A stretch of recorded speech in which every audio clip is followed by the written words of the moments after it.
Bonjour à toutes et à tous, bienvenue dans Smart Impact, l'émission de celles et ceux qui font de la transformation environnementale et sociétale un axe fort de leur stratégie. Et voici notre sommaire du jour. Mon invité, c'est Bertrand Barbedette, enseignant-chercheur à l'ESTACA, école d'ingénieurs, qui propose des formations pour inventer les mobilités durables de demain. Notre Zoom, il portera sur la transformation du transport logistique. Quel avenir pour les camions électriques? Comment décarboner les millions de véhicules qui circulent dans nos villes? Réponse tout à l'heure. Et puis dans notre rubrique Startup, je vous présenterai Biominéral qui propose de stocker le CO2 dans des biominéraux, comme son nom l'indique. Voilà pour les titres, c'est parti, c'est Smart Impact.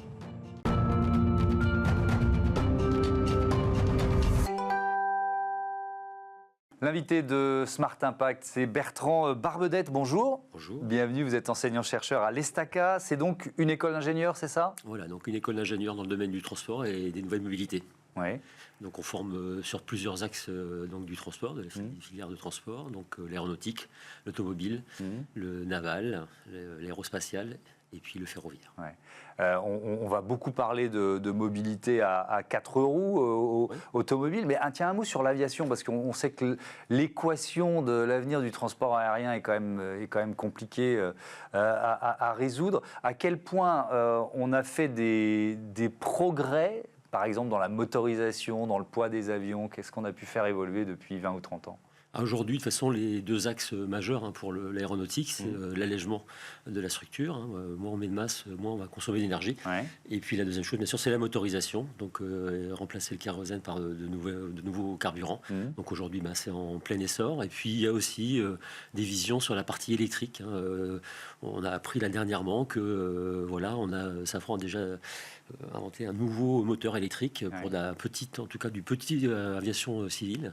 Et ça donne plein de nouvelles idées, en tout cas sur nos futurs ingénieurs pour faire de la nouvelle aviation. Ouais, ça ouvre des perspectives.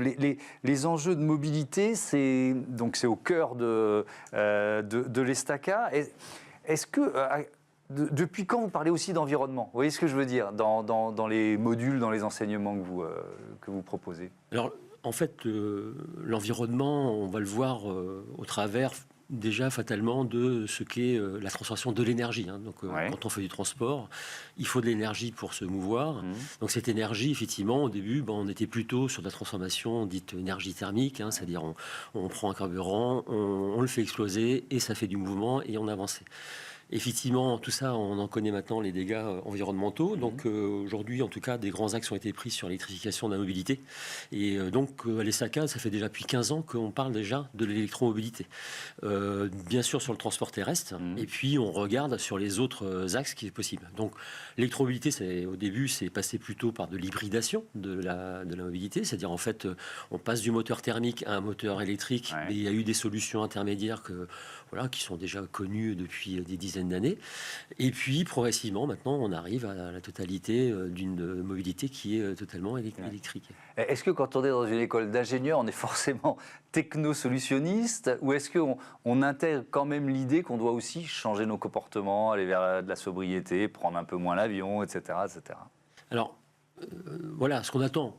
A priori, d'un ingénieur, la société va attendre de lui. Oui, c'est de trouver des solutions technologiques et techniques, bien sûr. Maintenant, il est clair qu'on va avoir une dimension dans nos discours pédagogiques à éclairer, je dirais, le raisonnement de nos ingénieurs. Donc, effectivement, on va avoir tout de modules, ou en tout cas des conférences qui vont permettre à nos jeunes ingénieurs, effectivement, de comprendre les tenants, les aboutissants de ce que sont la problématique du transport. Voilà, aujourd'hui, le transport, c'est 30% d'émissions des gaz à effet de serre dans le monde.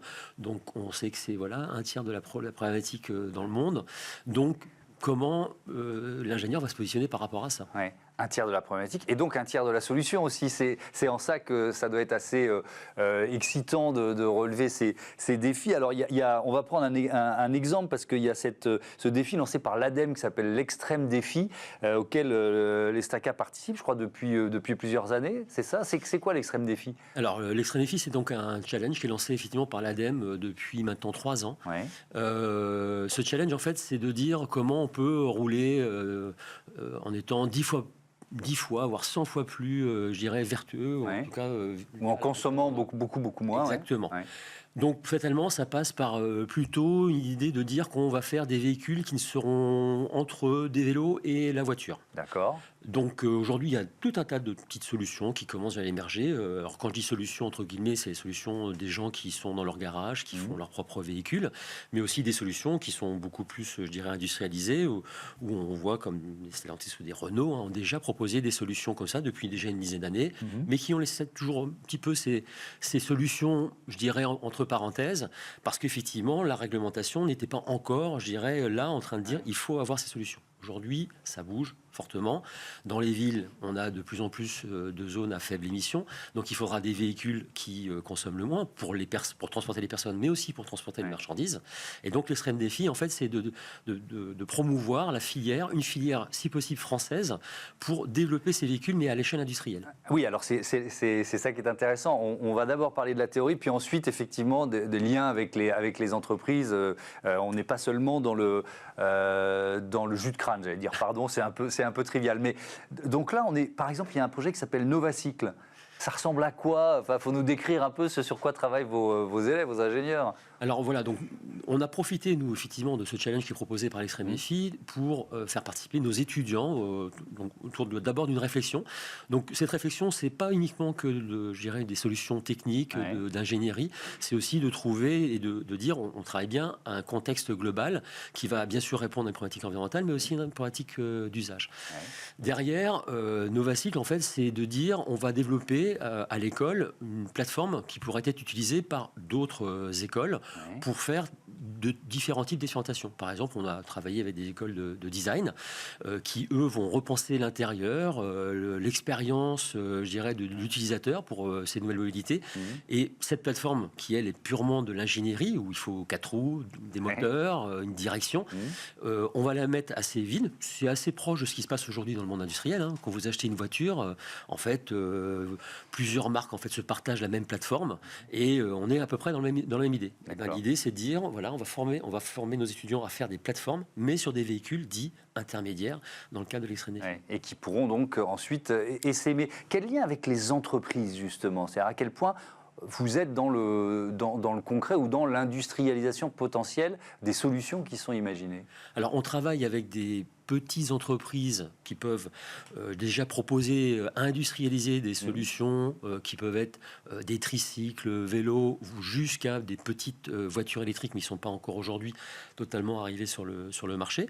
Donc on va travailler avec ces entreprises-là, mettre nos étudiants aussi en réflexion dans le cadre de projets qu'on peut faire avec ces entreprises, mais aussi on voit de l'autre côté de la chaîne de l'industrialisation un acteur comme Renault qui sort avec des nouveaux aujourd'hui petits véhicules comme la Duo, la Mobilize.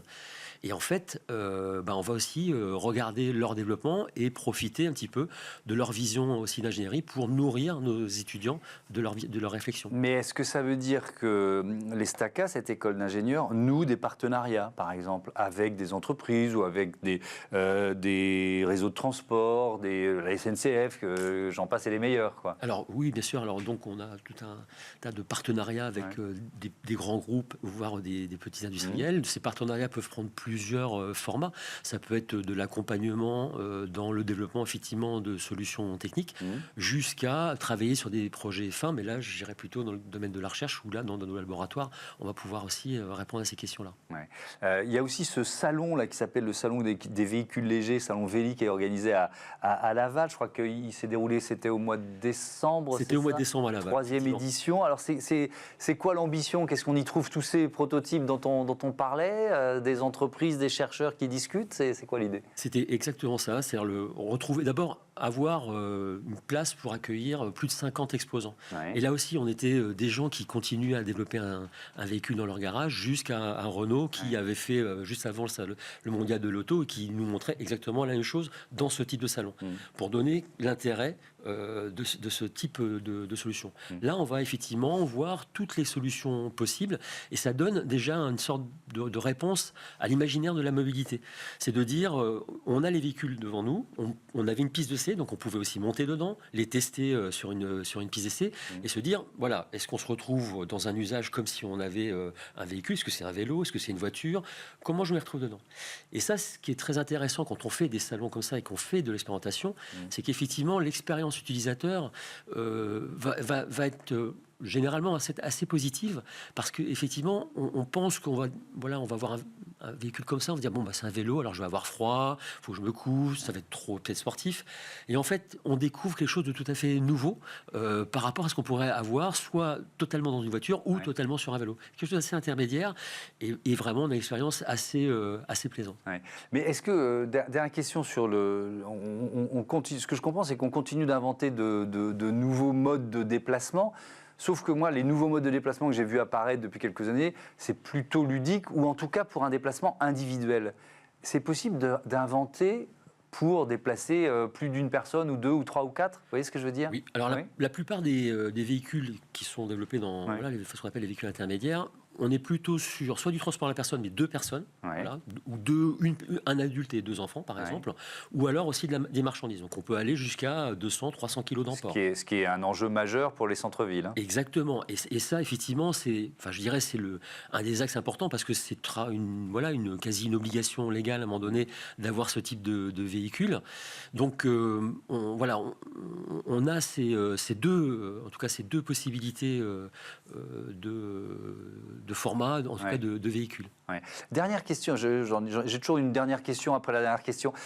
Sur la motivation des élèves ingénieurs aujourd'hui, c'est-à-dire qu'ils veulent tous bosser sur la transition environnementale, ou alors il y en a certains qui disent bon non, c'est une mode, ça passera.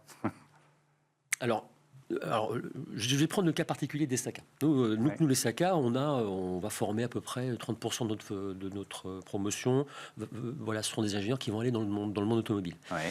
Généralement, leur passion, c'est l'automobile. Ouais. Voilà. Et leur passion, c'est encore un moteur qui fait du bruit et qui va vite. Transmise de génération en génération. Ouais. Et donc, effectivement, on arrive comme avec des étudiants qui aiment quelque part la puissance de ces véhicules. Donc on pourrait se dire c'est des peines perdues. Non, pas complètement, puisque on arrive effectivement à leur expliquer, alors dans le cadre des cours, progressivement, puisqu'on a une formation en 5 ans, donc progressivement on leur dit les impacts, les enjeux, et derrière dire voilà, des nouvelles expériences, regardez, montez dans ce type de véhicule, vous allez voir les sensations. Vous n'allez pas rouler à 150 ou 200 km/h, vous allez rouler à 25, 40 km/h, vous allez voir, ces sensations sont assez quand même, entre guillemets, jouissives par rapport à ce qu'on peut avoir. Ouais. Donc, voilà, l'idée c'est de dire qu'aujourd'hui, on a des étudiants qui effectivement arrivent avec la passion et ils continuent et ils sortiront, certains en tout cas des SACA, avec cette passion de la voiture puissance. Mais on a de plus en plus d'étudiants, d'étudiantes qui se posent vraiment des questions et voient au travers de ces nouveaux véhicules, quelque chose où ils peuvent se projeter comme futurs ingénieurs. Merci beaucoup Bertrand Barbedette et à bientôt sur Be Smart for Change. On passe tout de suite à notre débat.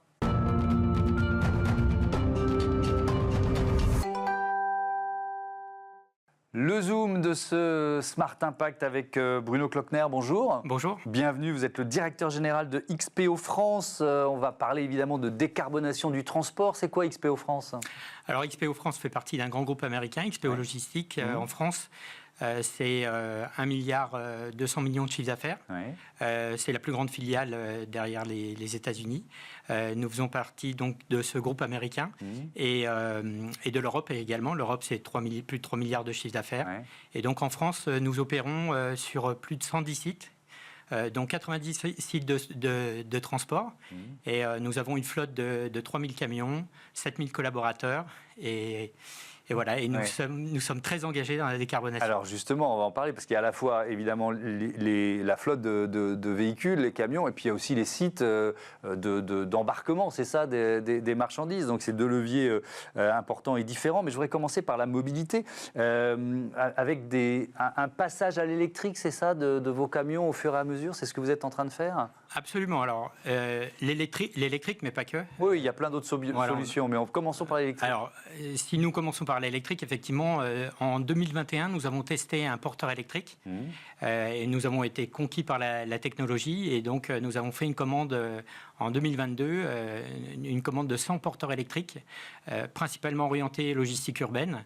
Et donc, nous avons commencé à déployer cette flotte à partir de 2021. Aujourd'hui, nous avons plus de 60 porteurs, 65 exactement, porteurs électriques dans les grandes villes de France.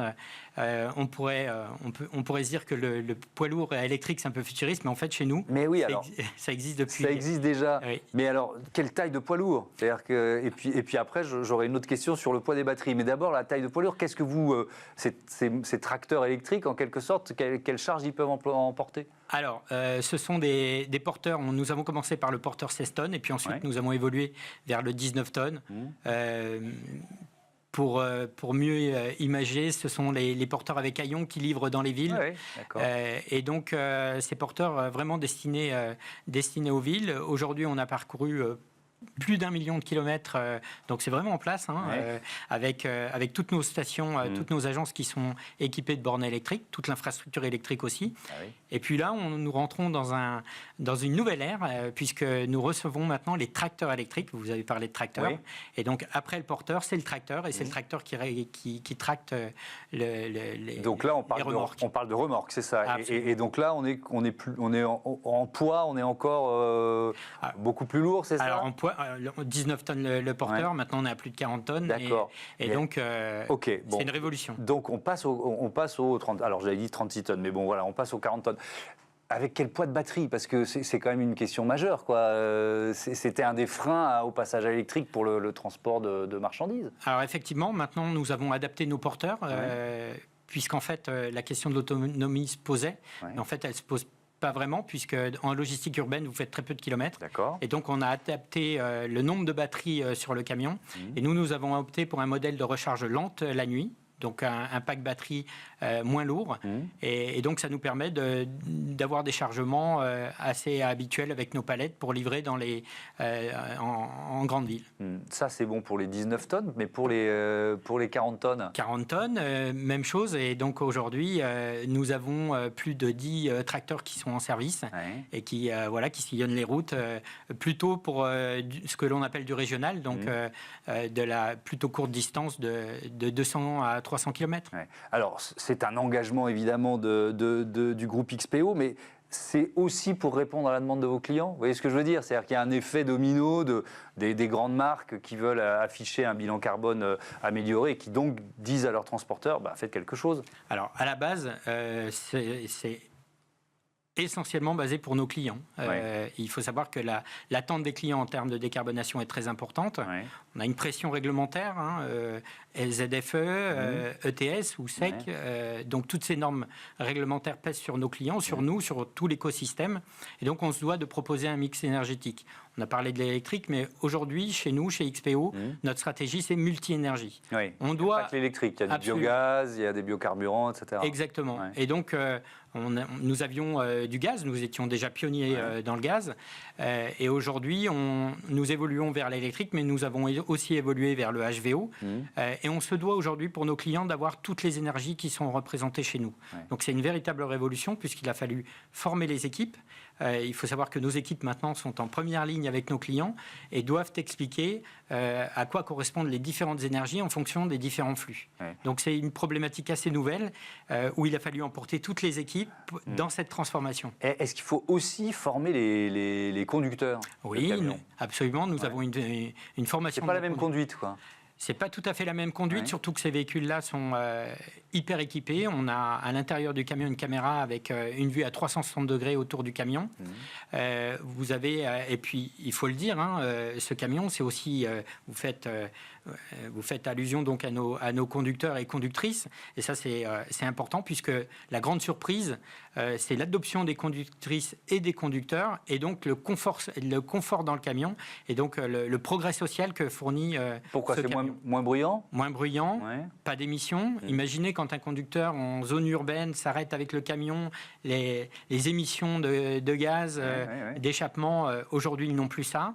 C'est d'un confort remarquable, une souplesse aussi. vous n'avez pas les à-coups d'une boîte, d'une boîte à vitesse. Et donc, ça, c'est vraiment un grand progrès et on a une adoption pleine et entière de nos équipes. Donc, vous avez des camions qui roulent à l'électricité, à batterie, biogaz, biocarburant. J'en oublie ou j'ai fait le tour? On peut citer l'hydrogène. Alors, il y a de l'hydrogène aussi. Alors, ça m'intéresse parce que, bon, évidemment, on reçoit régulièrement des représentants de la filière hydrogène, mais il y a aussi d'autres spécialistes qui nous disent que l'hydrogène, ça ne prend pas, quoi. Vous avez l'hydrogène, vous avez effectivement toutes les énergies que vous venez de citer. Ouais. On aura encore du GNL. Voilà. Aujourd'hui, toutes les énergies... en fait, vous voulez fermer aucune porte? On ne ferme aucune porte. Ouais. On ne ferme aucune porte parce qu'on a connu quand même des chocs énergétiques importants. Ouais. Et on se doit aujourd'hui d'avoir la possibilité de fournir à nos clients ce qu'ils attendent en termes d'énergie. Les énergies sont tellement différentes les unes des autres, avec des coûts différents, qu'aujourd'hui, chez nous, on est capable aujourd'hui de fournir l'énergie que demande le client. Donc vous avez fait baisser votre bilan carbone en tant qu'entreprise à quel niveau? Alors, Alors, nous étions engagés avec la charte objectif CO2. Nous étions engagés quand j'ai pris mes fonctions il y a 2 ans, donc nous étions engagés avec la charte objectif CO2, avec un objectif de réduction de 2,5 au niveau des émissions. Et avec ce mouvement de l'électrique et de cette stratégie multi-énergie, avec toute l'équipe dirigeante, parce que il faut emporter toutes les équipes, des dirigeants jusqu'aux conducteurs et conductrices. On a été engagé pour doubler et accélérer cette réduction des émissions. Et notre objectif aujourd'hui, dans la nouvelle triennale de l'ADEME, c'est d'atteindre 5,3% de réduction de nos émissions. Et nous y sommes. Nous sommes même à 6% aujourd'hui. Est-ce que ça passe aussi par une réflexion sur les entrepôts de marchandises? Ça passe par... En fait, ce mouvement de multi-énergie s'intègre parfaitement dans notre RSE. Et donc, ça touche évidemment tous les acteurs de l'entreprise et les entrepôts. Par exemple, sur les entrepôts, nous avons équipé tous nos entrepôts de LED pour consommer moins. Et puis, évidemment, sur les entrepôts, vous avez aussi les bornes de recharge et le photovoltaïque qui arrive, l'éco-pâturage, si je peux le citer. L'éco-pâturage, absolument. Les abeilles, nous avons investi dans toutes ces initiatives. Je vais plutôt me concentrer, parce que les abeilles c'est bien, mais c'est peut-être pas le levier le plus important. Sur la partie électricité, il a fallu investir dans des bornes de recharge, j'imagine que c'est un budget important. Et ensuite, où vous en êtes justement de l'équipement photovoltaïque pour aller vers une forme d'autonomie? Alors, l'infrastructure, effectivement, on parlait tout à l'heure de l'équipement en électrique, donc je le disais, 90 dépôts équipés aujourd'hui d'une infrastructure électrique. Aujourd'hui, on n'est pas indépendant électriquement avec des énergies renouvelables, mais ça va le devenir. Et là, pour le coup, ce sont nos bailleurs qui sont principalement les décideurs de l'installation du photovoltaïque ou d'autres énergies renouvelables. Merci beaucoup d'être venu nous parler, Bruno Klockner, de ces enjeux de logistique durable. À bientôt sur Be Smart for Change. On passe tout de suite à notre rubrique Startup.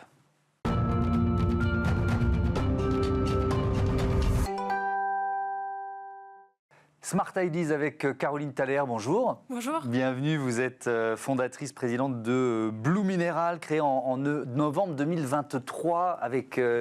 une idée assez dingue, racontez-nous, c'est quoi l'idée de Blue Mineral? L'idée, c'est d'utiliser une voie biologique, la biominéralisation, pour capter le CO2 dans l'atmosphère et le convertir en minéraux qui peuvent substituer le ciment. Et comme le ciment, la fabrication du ciment émet beaucoup de CO2, en captant du CO2, on va en fait accélérer la transition vers la réduction d'émissions. D'accord. Et alors, donc, comment ça marche? Je crois que ça passe par des bassins d'eau de mer, c'est ça? Expliquez-moi. Oui, en fait, c'est une technologie qui utilise de l'eau de mer plutôt que de l'eau douce, puisque le moyen de convertir le CO2 en roche, en minéraux, c'est de la biominéralisation marine. Et on va capter le CO2 dans l'atmosphère par un processus plutôt chimique qui est lié à l'utilisation de déchets de l'industrie du ciment, du béton. Et donc, on va avoir le transfert du CO2 de l'air vers l'eau de mer, et ensuite de l'eau de mer en minéraux par cette action biologique. Mais c'est-à-dire que le point de départ, c'est les déchets du BTP ? C'est un petit peu ça, oui. Il y a une circularité dans l'approche. D'une manière générale, pour capter du CO2 dans un liquide, il faut ce genre de pouvoir chimique. Ça s'appelle l'alcalinité. Et on en trouve dans ces déchets-là.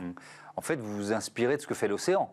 Exactement. Ouais. C'est le puits de carbone océanique que vous recréez, d'une certaine façon, c'est ça? Exactement ça. Et c'est vraiment de là que vient l'idée. Moi, j'ai d'une certaine manière rien inventé. J'étais biogéochimiste, donc je travaillais sur la biominéralisation et sur le fait que ces organismes-là, à l'échelle des temps géologiques, ont fait le puits de carbone naturel. Donc on reproduit ça, mais pour un processus industriel. Alors, vous en êtes où aujourd'hui du développement de Blue Mineral? C'est encore au stade de la recherche? Expliquez-moi où on en est. On est à l'heure actuelle hébergé dans un laboratoire, le laboratoire de sciences du climat et de l'environnement à Saclay.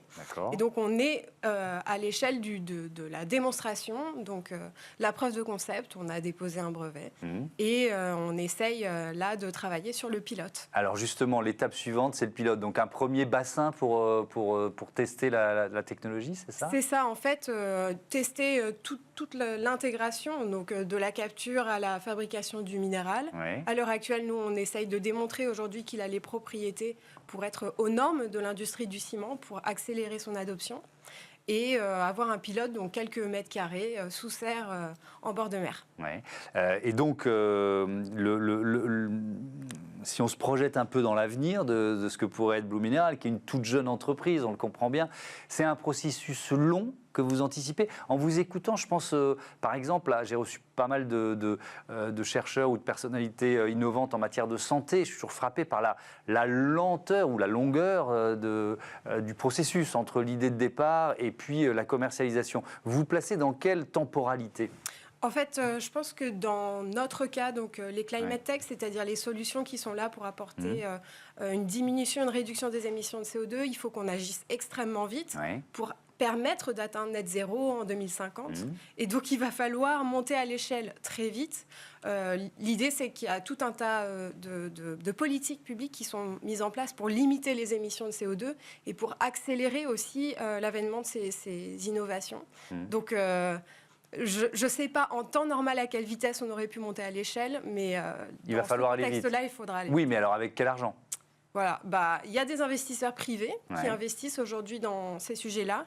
L'Union européenne a des bourses aussi pour l'innovation dans ce domaine spécifiquement. Et donc, pour l'instant, on monte à l'échelle comme ça. Et puis, très rapidement, un produit qu'on va pouvoir commercialiser et qui va nous permettre de monter à l'échelle. Avec un débouché, vous l'avez dit, mais je veux bien qu'on détaille, qui est le marché du BTP. C'est proposer une alternative au ciment, en quelque sorte, c'est ça ? Oui, en fait, à l'échelle, et quand je dis à l'échelle, c'est en fait une échelle de toute cette industrie. L'idée, c'est de remplacer, de substituer une partie du ciment par ce minéral qui est négatif en carbone. Mais il y a d'autres applications aussi pour ces minéraux-là qui sont utilisés dans l'industrie, même dans les peintures, pour faire du linoléum, même dans la pâte à dentifrice. Donc, il y a plusieurs autres marchés qui peuvent permettre d'apporter des revenus aussi. Merci beaucoup, Caroline Thaler. Bon vent à Blue Mineral. On vous souhaite le meilleur pour cette toute jeune entreprise. Voilà, c'est la fin de ce numéro de Smart Impact. Je vais remercier très vite Marie Billat, Alexis Mathieu et Juliette Minguerina qui s'occupent de la programmation et de la production. Xavier Sanchez, le réalisateur. Thibaut Goury-Lafont, l'ingénieur du son. Salut!